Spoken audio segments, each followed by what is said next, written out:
जय हिंद, नमस्कार। स्वागत है आपको हमारे इस YouTube channel Raghu G S academy में। फ्रेंड्स, आज के हम इस वीडियो में चर्चा करेंगे कोशिका के ऊपर, सेल के ऊपर हम लोग चर्चा करेंगे, जो हमारे कॉम्पिटिटिव एग्जाम में बहुत अधिक योगदान देता है।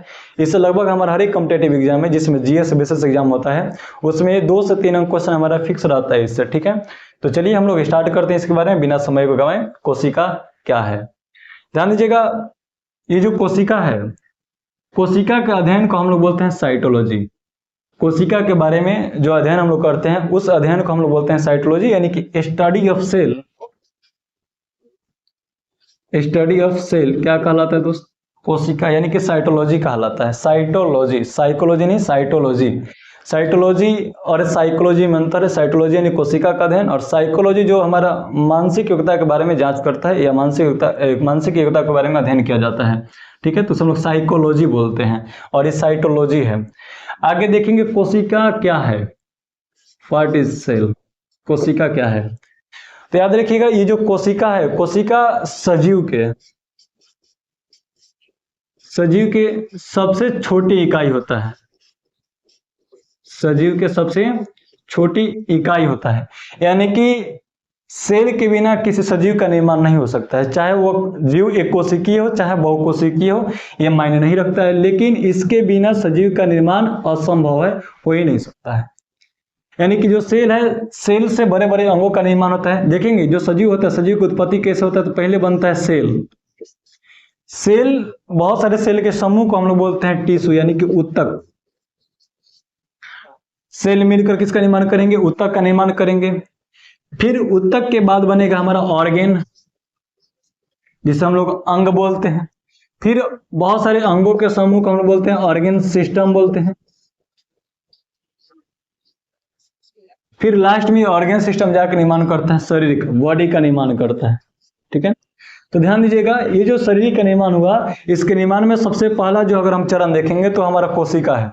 कोशिका के बिना शरीर का निर्माण नहीं हो सकता, असंभव है। ठीक है, तो याद रखिएगा, कोशिका जो है सजीव, सेल जो है, सेल सजीव की सबसे छोटी इकाई होती है। इसके बिना, सेल के बिना सजीव का निर्माण नहीं हो सकता, सजीव की उत्पत्ति नहीं हो सकता है।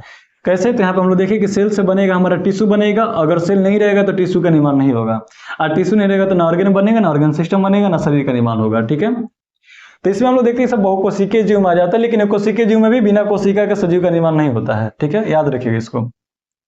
तो सेल क्या है? तो सेल सजीव के सबसे छोटी इकाई होती है, और उसके बाद सेल को ही हम लोग बोलते हैं शरीर के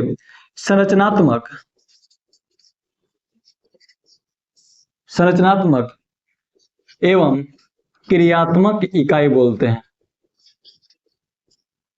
क्रियात्मक इकाई कहा जाता है।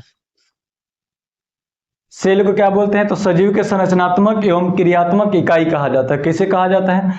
तो अभी हम लोग चर्चा की कि सेल जो है, सेल सजीव का क्या करता है? संरचना करता है, निर्माण करता है। देख सकते हैं यहाँ पे सजीव जो सेल है, टिश्यू का निर्माण किया, टिश्यू मिलकर ऑर्गेन का निर्माण किया, ऑर्गेन सिस्टम का निर्माण किया, फिर बॉडी का निर्माण किया। यानी कि सेल के बिना शरीर का संरचना नहीं हो सकता है। कैसे नहीं हो सकता? तो देखिएगा, पहले तो स्पर्म और ओवा, ये दोनों एक प्रकार क्या है? सेल है। फिर जाकर जाइगोट का निर्माण करते हैं, जाइगोट का निर्माण करेंगे, और ये जाइगोट आगे चलकर क्या हो जाएगा? टिश्यू का निर्माण करेगा, है ना, भ्रूण का निर्माण करेगा। फिर भ्रूण से हमारे क्या होता है? गर्भावस्था में शिशु का निर्माण होता है। यानी कि यहाँ पे देख रहे हैं सबसे ज्यादा योगदान किसका रहा है? स्पर्म एक प्रकार के सेल है, और ओवा भी एक प्रकार क्या है? सेल है। इसके बिना जाइगोट नहीं बनेगा, जाइगोट नहीं बनेगा तो समझ लीजिए कि सजीव का निर्माण या किसी भी शिशु का निर्माण नहीं हो सकता है ना। गर्भावस्था में एम्ब्रियो बनेगा, एम्ब्रियो के बाद उसमें गर्भावस्था में शिशु का निर्माण होता है। ठीक है, तो याद रखिएगा, सेल क्या है? सजीव की सबसे छोटी इकाई है। उसके बाद सेल को हम लोग सजीव के संरचनात्मक और क्रियात्मक इकाई भी बोलते हैं। सजीव के संरचनात्मक एवं क्रियात्मक इकाई बोलते हैं। क्रियात्मक इकाई क्यों बोलते हैं? क्योंकि सेल के बिना कोई भी अंग हमारा क्रिया नहीं करेगा। अगर मान लीजिए कि हमारे ये फिंगर है, और फिंगर को हम यहाँ से काट कर हटा दें, उसके बाद इसको हम बाहर रख दें, 1 घंटा बाद ये क्रिया करना बंद कर देगा, आधा घंटा बाद ये क्रिया करना बंद कर देगा। क्यों बंद कर देगा? क्योंकि जो फिंगर है, फिंगर का जो सेल पूरी तरह से मृत हो जाएगा। अब मृत हो जाएगा, यानी कि यहाँ पे किसी प्रकार की कोशिका एक्टिव नहीं है, एक्टिव नहीं रहेगा तो ये काम करना बंद कर देता है। तो ये क्रिया भी हमारा कौन करवाता है? सेल ही करवाता है। तो सजीव के संरचनात्मक एवं क्रियात्मक इकाई को क्या बोलते हैं? कोशिका के नाम से जानते हैं, कोशिका कहा जाता है। कोशिका के अध्ययन हमारा साइटोलॉजी कहलाता है। उसके बाद देखिए किस प्रकार से सजीव का निर्माण होता है। अभी आगे हम लोग देखेंगे ये कोशिका शब्द यानी कि जो सेल शब्द आया कहां से, इसका खोज कौन किया था। तो याद रखिएगा कोशिका का खोज सबसे पहले रॉबर्ट हुक ने किया था। कौन किया था? रॉबर्ट हुक 1665 ईस्वी में। कोशिका का खोज कौन किया था सबसे पहले? तो रॉबर्ट हुक ने किया था 1665 ईस्वी में।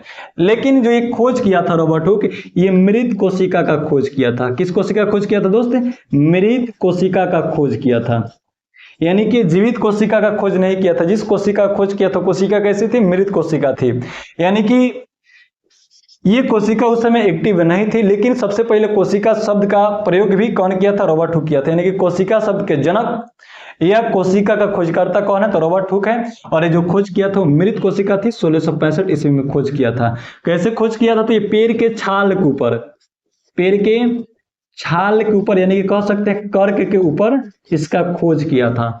रॉबर्ट हुक मृत कोशिका खोज कहाँ किया था? पेड़ के छाल के ऊपर किया था। जो देखिएगा पेड़ के जो बाहर वाला आवरण होता है, छाल होता है, उसके ऊपर इसका खोज किया था। हम लोग कर्क बोलते हैं। जब उस पर देखा पेड़ के छाल को पूरी तरह से महीन कर दिया, महीन करने के बाद उसे पतली परत लिया और उसमें क्या देखा? एक उसमें छोटे कमरे, बहुत सारे छोटे कमरे दिखाई दिए। कमरे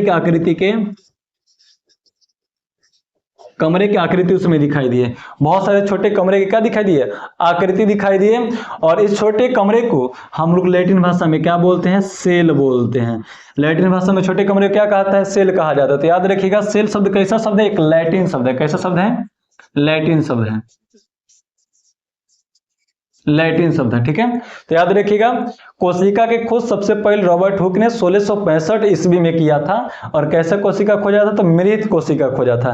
किस पे खोज किया था? तो पेड़ के छाल के ऊपर यानी कि कर्क के ऊपर इसका खोज किया गया था, जिसमें सूक्ष्मदर्शी से यानी कि माइक्रोस्कोप के माध्यम से जब देखा तो उसमें क्या दिखाई दिया? छोटे छोटे कमरे दिखाई दिए।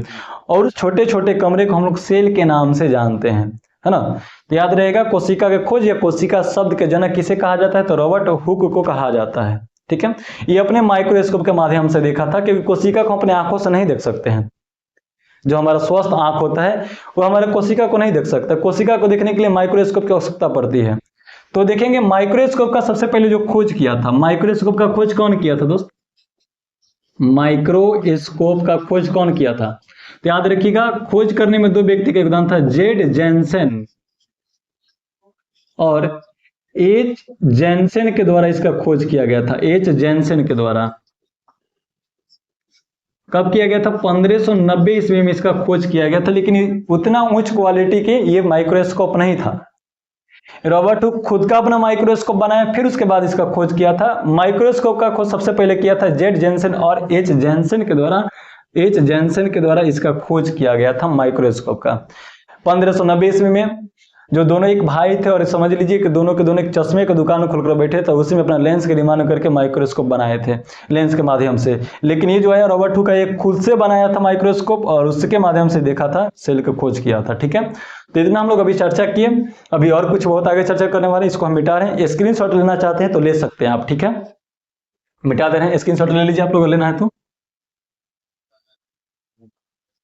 आगे हम लोग चर्चा करेंगे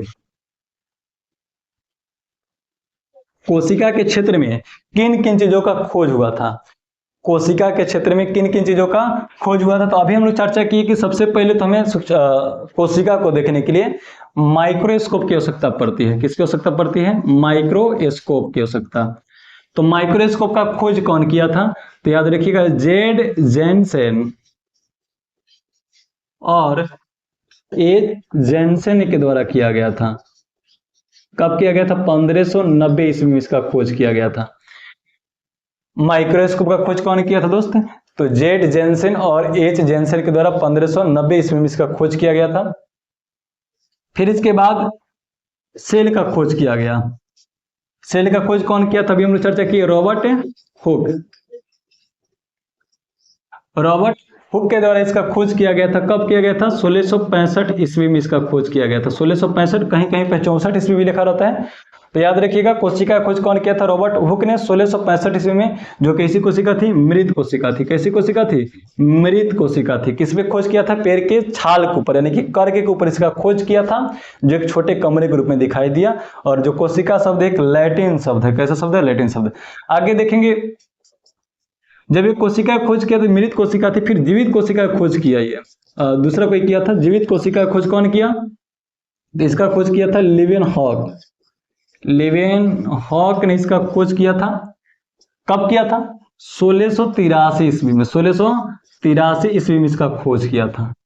याद रखिएगा। माइक्रोस्कोप का खोज जेड जेनसन, एच जेनसन के द्वारा 1590 ईस्वी में किया गया था। सेल का खोज रॉबर्ट हुक के द्वारा 1665 ईस्वी में किया गया था। और जीवित कोशिका का खोज किया गया था लीवेनहॉक के द्वारा 1683 ईस्वी में। फिर उसके बाद देखिएगा, जब कोशिका का खोज हो गया तो कोशिका के अंदर केंद्रक भी पाया जाता है। कोशिका के अंदर केंद्रक पाया जाता है। तो केंद्रक का खोज किया था रॉबर्ट ब्राउन। रॉबर्ट ब्राउन ने इसका खोज किया था। कब किया था? तो 1831 ईस्वी में इसका खोज किया था। केंद्रक का खोज कौन किया था दोस्तों? रॉबर्ट ब्राउन के द्वारा 1831 ईस्वी में इसका खोज किया गया था। फिर देखेंगे केंद्रक क्या, आगे चर्चा करेंगे हम लोग कि केंद्रक कहाँ होता है कोशिका के अंदर। फिर उसके बाद आया 1838 से 39 में सेल थ्योरी दिया गया था। सेल थ्योरी कौन दिया था? सेल थ्योरी तो स्लाइडेन और स्वान के द्वारा 1838 ईस्वी में ये सिद्धांत दिया गया था। सेल थ्योरी क्या है ये भी आगे हम लोग चर्चा करेंगे। न्यूक्लियस क्या है ये भी आगे हम लोग चर्चा करेंगे। आगे देखेंगे तो उसके बाद प्रोटोप्लाज्म का खोज कौन किया? उसके बाद खोज हुआ प्रोटोप्लाज्म, यानी कि जीव द्रव्य इसे बोलते हैं, जीव द्रव्य। आगे भी चर्चा होगी इसके ऊपर, सबके ऊपर हम लोग आगे चर्चा करेंगे। तो प्रोटोप्लाज्म का खोज कौन किया था? तो याद रखिएगा पुरकिंजे। पुरकिंजे के द्वारा इसका खोज किया गया था। कब किया गया था? 1839 ईस्वी में। 1839 ईस्वी में इसका खोज किया गया था।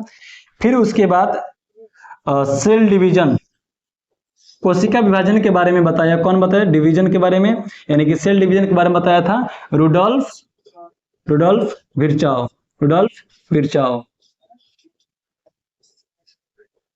कब बताया गया था? 1855 ईस्वी में। 1855 ईस्वी में इसके बारे में बताया गया था। ठीक है, सेल डिवीजन कोशिका विभाजन के बारे में बताया था। फिर उसके बाद देखिएगा आगे प्रोटोप्लाज्म थ्योरी के बारे में बताया गया था। प्रोटोप्लाज्म, यहाँ पे गलती होगा तो प्रोटोप्लाज्म होगा, प्रोप्लाज्म लिखे हैं दोस्त, इसको सही से लिख लीजिए। प्रोटोप्लाज्म प्रोटोप्लाज्म थ्योरी कौन दिया था? प्रोटोप्लाज्म थ्योरी किसके द्वारा दिया गया था? तो याद रखिएगा, सॉरी, यहाँ पे प्रोटोप्लाज्म जो थ्योरी दिया गया था मैक्स सुल्ज के द्वारा दिया गया था। मैक्स सुल्ज के द्वारा दिया गया था। कब दिया गया था? 1861 ईस्वी में। 1861 ईस्वी में इसको दिया गया था। लास्ट में एक चीज का खोज किया गया जो कोशिका में बहुत अधिक अपना योगदान दिया था, जिसे हम लोग बोलते हैं इलेक्ट्रॉनिक माइक्रोस्कोप। इलेक्ट्रॉनिक माइक्रोस्कोप का खोज किया गया था। कौन किया था? केनॉल और रस्का के द्वारा खोज किया गया था। रस्का कब किया था? 1931 ईस्वी में इसका खोज किया था। तो ये सब याद रखिएगा दोस्त, ये सब क्वेश्चन हमारा पूछ सकता है कहीं से, तो इसको स्क्रीनशॉट ले सकते हैं। एक बार रिवीजन कर लेते हैं। माइक्रोस्कोप का खोज कौन किया था? जेड जेनसन, एच जेनसन के द्वारा 1590 ईस्वी में किया गया था। मृत कोशिका खोज कौन किया था? रॉबर्ट हुक 1665 ईस्वी में। जीवित कोशिका खोज कौन किया था? लीवेनहॉक 1683 ईस्वी में। न्यूक्लियस का खोज रॉबर्ट ब्राउन 1831 ईस्वी में। सेल थ्योरी कौन दिया था? स्लाइडेन और स्वान के द्वारा दिया गया था 1838 से 39 ईस्वी में। प्रोटोप्लाज्म यानी कि जीव द्रव्य का खोज कौन किया था? पुरकिंजे 1839 ईस्वी में। सेल डिवीजन रुडोल्फ विर्चाव के द्वारा दिया गया था 1855 ईस्वी में। प्रोटोप्लाज्म थ्योरी यानी कि जीव द्रव्य सिद्धांत के बारे में मैक्स सुल्ज ने बताया था 1861 ईस्वी में। और लास्ट में इलेक्ट्रॉनिक माइक्रोस्कोप का खोज किया था केनॉल और रस्का 1931 ईस्वी में, जो वर्तमान समय के सबसे अत्याधुनिक माइक्रोस्कोप के नाम से भी जाना जाता है, जो किसी सूक्ष्मजीव को लगभग उसके आकार से 1000 गुना बड़ा करके ही दिखाता है। और वर्तमान समय में इसी का उपयोग किया जाता है सभी मेडिकल लाइन में। ठीक है, तो इसका आप एक स्क्रीनशॉट ले सकते हैं, फिर आगे की चर्चा हम लोग आगे करेंगे। इसको मिटा दे रहे हैं। ठीक है, समझ में आ रहा होगा तो कमेंट में जरूर कमेंट कीजिएगा। मिटा दें।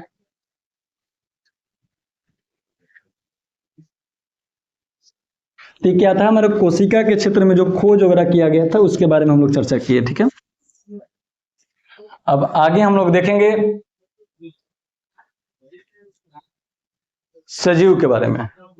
यहाँ पे ध्यान दीजिएगा, सजीव, क्योंकि ये जो कोशिका होता है ये निर्जीव पदार्थ में नहीं होता बल्कि किसमें होता है, सजीव में होता है। कोशिका किसमें पाया जाता है, सजीव में। ये सजीव के लिए होता है। तो सजीव क्या होता है, संसार में दो प्रकार के समझ लीजिए कि पदार्थ पाए जाते हैं, एक तो सजीव एक दूसरा निर्जीव। निर्जीव तो सभी को पता है, इससे प्राण वगैरह नहीं होता है। सजीव क्या है, तो सजीव में सबसे पहले तो देखा जाता है कि इसमें विकास करने की क्षमता। विकास मतलब इसके आकार में, आकृति में और क्षेत्रफल में वृद्धि होता है। आकार, आकृति, क्षेत्रफल यानी कि लंबाई में, चौड़ाई में, सब चीज में वृद्धि होता है। जैसे देखिए शिशु का जन्म होता है, शिशु के बाद वो क्या होता है, आगे चलकर उसका हाइट भी बढ़ता है, शरीर भी बनता है उसका, है ना, उसमें विकास होता है। उसके बाद देखिएगा उसमें प्रजनन की क्षमता होती है, प्रजनन रिप्रोडक्शन की क्षमता होती है। उसके बाद देखिएगा उसमें भोजन के पाचन करने की क्षमता होती है, भोजन पाचन करने की क्षमता होती है। स्थान परिवर्तन में निर्जीव में भी होता है, सजीव में भी होता है। जैसे वाहन को देखिएगा एक स्थान से दूसरा स्थान पर जा सकते हो, वैसे इंसान एक स्थान से दूसरे स्थान पर भी जा सकता है। तो तीन चीज में क्या है, सजीव का मेन पहचान है विकास, प्रजनन और पाचन। विकास यानी कि उसका आकार, आकृति, क्षेत्रफल में वृद्धि हो रहा है। प्रजनन एक से अधिक संख्या का उत्पत्ति कर रहा है, और पाचन उसके अंदर भोजन के पाचन के लिए हो जा रहा है। अगर मान लीजिए कि ये मार्कर है, मार्कर को हम भोजन खिलाएंगे, खाएगा, कभी नहीं खाएगा ना, भोजन के इसमें पाचन होगा, इसमें प्रजनन भी नहीं होगा ना, इसमें विकास होगा, जैसे वैसे ही रहेगा। लेकिन विकास, जैसे मान लीजिए कोई व्यक्ति जैसे आप ही है, तो आप में क्या होगा, विकास होगा, शरीर में वृद्धि होगा, आपके आकार में वृद्धि होगा, आकृति में वृद्धि होगा, प्रजनन की क्षमता होगा, आप हैं, आने वाला आपका उत्तराधिकारी आएगा, उसके बाद भोजन के पाचन होगा आपके अंदर, ठीक है। तो ये सब है सजीव के अंदर। आप देखेंगे ये सजीव को कोशिका का संख्या के आधार पर कितने वर्गों में बांटा गया है। सजीव को कोशिका का संख्या के आधार पर कितने वर्गों में बांटा गया है, तो सजीव को कोशिका की संख्या के आधार पर बांटा गया दो वर्गों में। पहले क्या है, यूनिसेलुलर, दूसरा है मल्टी सेलुलर। एक कोशिकीय जीव और बहुकोशिकीय जीव। एक कोशिकीय जीव, दूसरा है बहुकोशिकीय जीव।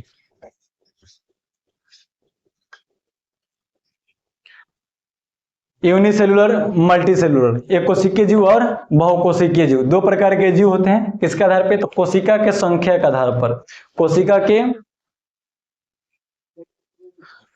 के संख्या के आधार पर,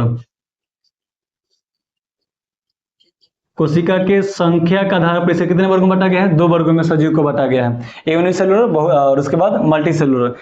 एक कोशिकीय जीव में हमारा आता है सूक्ष्म जीव, वैसा जीव जिसका निर्माण एक कोशिका से हुआ हो, वैसा जीव जिसका निर्माण किससे हुआ हो, एक कोशिका से, उसे हम लोग क्या बोलते हैं, सूक्ष्म जीव बोलते हैं। और इस सूक्ष्म जीव में देखिएगा ये अपने आंखों से, अपने नंगे आंखों से हम लोग नहीं देख पाते, इसे देखने के लिए किसकी आवश्यकता पड़ती है, माइक्रोस्कोप की। यानी कि इतने छोटे होते हैं तो किसी अपने आंखों से नहीं देख सकते हैं, इसे देखने के लिए किसकी आवश्यकता पड़ेगी, माइक्रोस्कोप की आवश्यकता पड़ेगी, है ना। बहुकोशिकीय जीव में इसका निर्माण एक से अधिक कोशिकाओं से हुआ है। जैसे आ जाएगा मानव, हाथी, जैसे जानवर वगैरह भी आ जाएगा, पेड़ पौधा भी आ जाएगा, है ना। तो ये सब क्या है, बहुकोशिकीय जीव, इसे अपने आंखों से देख सकते हैं, उसे हम लोग बोलेंगे बहुकोशिकीय। इसे अपने आंखों से नहीं देख सकते हैं एक कोशिकीय जीव, माइक्रोस्कोप के माध्यम से देखा जाता है कोशिकीय जीव को। अच्छा बताइए एक बात कि एक स्वस्थ मनुष्य का उसका जो नेत्र होता है, उसका आंख जो होता है, कितना छोटा वस्तु को देख सकता है। तो याद रखिएगा एक स्वस्थ आंख 100 माइक्रोमीटर या 0.01 mm के छोटे वस्तु से, इसे छोटे वस्तु को नहीं देख सकता है। कम से कम वस्तु का साइज 100 माइक्रोमीटर या 0.01 mm होना चाहिए, तभी हमारा आंख उसे देख सकता है, एक स्वस्थ आंख। अगर इससे छोटा वस्तु है तो इसे हम लोग नहीं देख सकते हैं। उसके बाद देखने के लिए हमें आवश्यकता पड़ेगा किस चीज का, तो माइक्रोस्कोप की आवश्यकता पड़ेगा। किसका आवश्यकता पड़ेगा दोस्त, माइक्रोस्कोप की आवश्यकता पड़ेगा। ठीक है, तो ये क्या था, हमारा कोशिका का प्रकार था, एक कोशिकीय जीव और बहुकोशिकीय जीव, जो हम लोग कोशिका के संख्या के आधार पर कोशिका सजीव को बांटते हैं। ठीक है, तो इसको याद रखिएगा। आगे अब हम लोग देखेंगे स्ट्रक्चर ऑफ सेल, कोशिका के संरचना। वीडियो थोड़ा सा लंबा हो जाएगा दोस्त, आगे हम लोग देखते हैं, इसके ऊपर चर्चा करते हैं।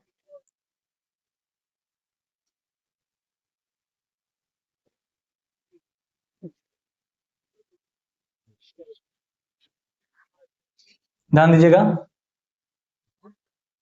Structure of cell.